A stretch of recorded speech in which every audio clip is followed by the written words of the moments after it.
Hey folks, welcome back to our Dice Tower preview. I'm Mark, and today we're taking a look at STARTROPOLIS.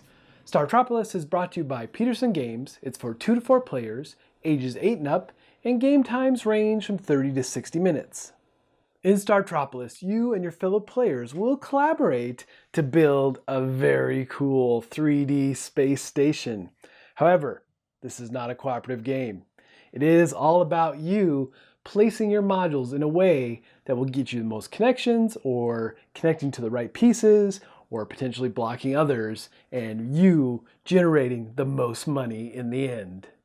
This is what a typical setup looks like. Each player is going to receive 14 million credits to start. Then you're going to set up the board. You're going to set up the modules across the bottom in the construction track. You'll deal these out randomly. Over on the board though, you'll be placing the Civic Center modules or the government modules on their particular spot. Also set up the round tracker, and then you have the revenue track where you'll be keeping track of all the money you are earning throughout the game.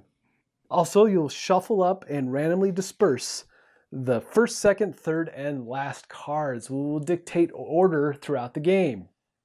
And finally, each player receives this handy dandy reference card outlining what all the different modules do. Now there are 3 phases to the game. First you have the purchase phase, then you have the attachment phase, and then you have the revenue phase. Now, in the purchase phase, what you're going to do is take the money you've acquired throughout the game or at the beginning of the game, and you're going to grab one of these modules at the bottom. Each of the modules have a value or a purchase price on them. Now, if you purchase some of the modules that are off to the left, they have a rush fee associated with them, as they haven't quite moved down the full construction track. So to get them into your hand, you're going to have to pay a little bit more money if you really need that particular module for a certain reason. Then after you purchase one of the module pieces, the cards behind that slide down the track and you fill in with a new card.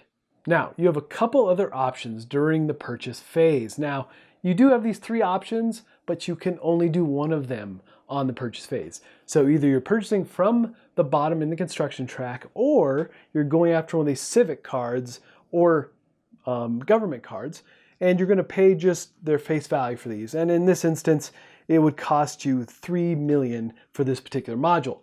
Now, the other option you have is to not purchase any modules and just collect $5 million, or 5 million credits, I should say. It's important to note that when you do purchase one of these modules, then you're going to acquire the card and then find the piece and put it on your card. You won't be attaching it yet. That happens in the next phase. Player order is very important in this game because it's going to switch up a bit as you play through each of the different phases. But starting with the purchase phase, you will follow the cards as dictated. Now we're going to move to what might be the heart of the game, the really fun part where you're connecting and building this 3D space station. This is the attachment phase.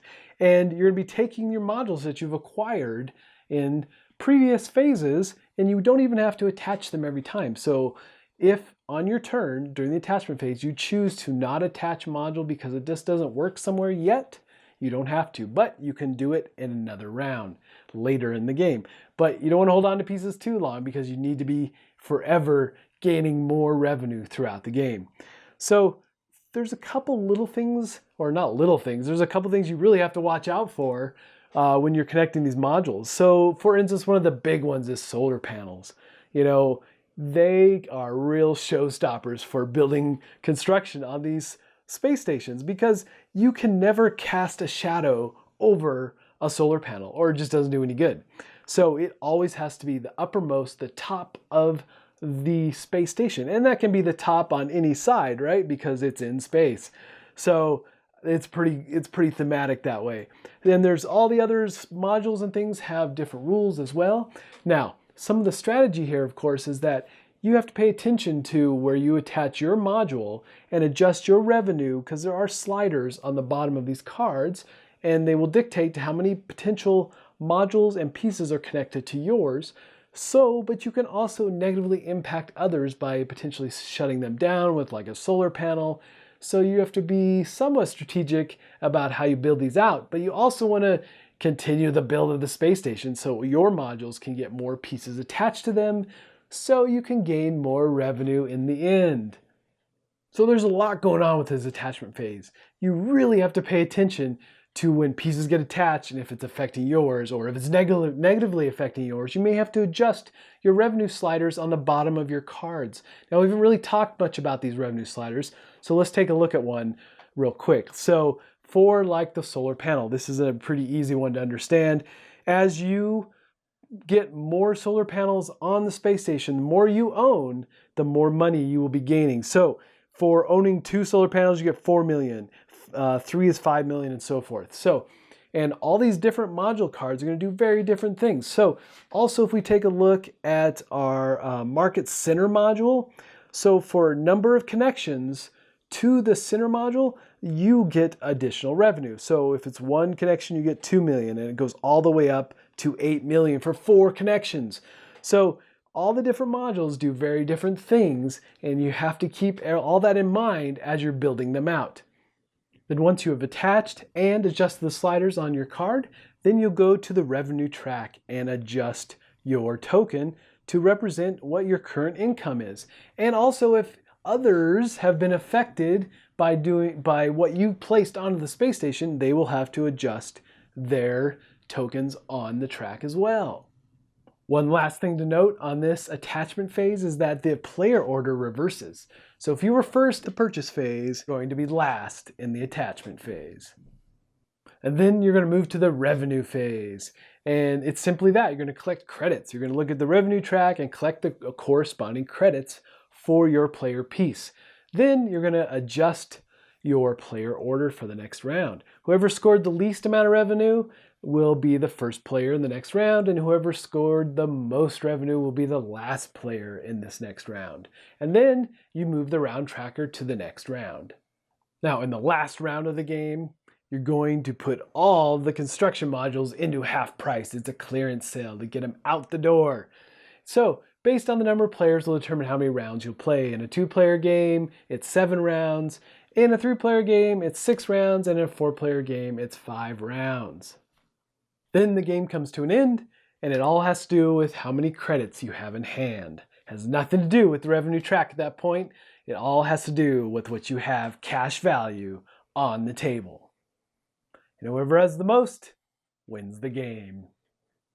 Hey folks, just a reminder once again, this has been a Dice Tower paid preview, and everything you've seen here has been in prototype form. So keep a close eye on the campaign for any changes that still may occur. Now, that said, the heart of this game is building out this 3D space station. And there's definitely a lot of strategy of how you place the different pieces and how you prevent others from placing pieces and how you ruin their plans in the middle of the game. So building this out is very, very cool. So if this does look like a game that would be of interest to you, I'm sure they would appreciate your support. I think that's it for me, and until next time, folks, we'll see you at the table. Thanks so much for watching the Dice Tower videos. Find more great videos and reviews, as well as our top-rated audio podcast at Dicetower.com. You can also find other great shows at Dicetowernetwork.com. I'm Eric Summerer, and you've been watching The Dice Tower. The Dice Tower is sponsored by Cool Stuff Inc., where you can find great games for great prices. Cool stuff in stock. Check them out at CoolStuffInc.com.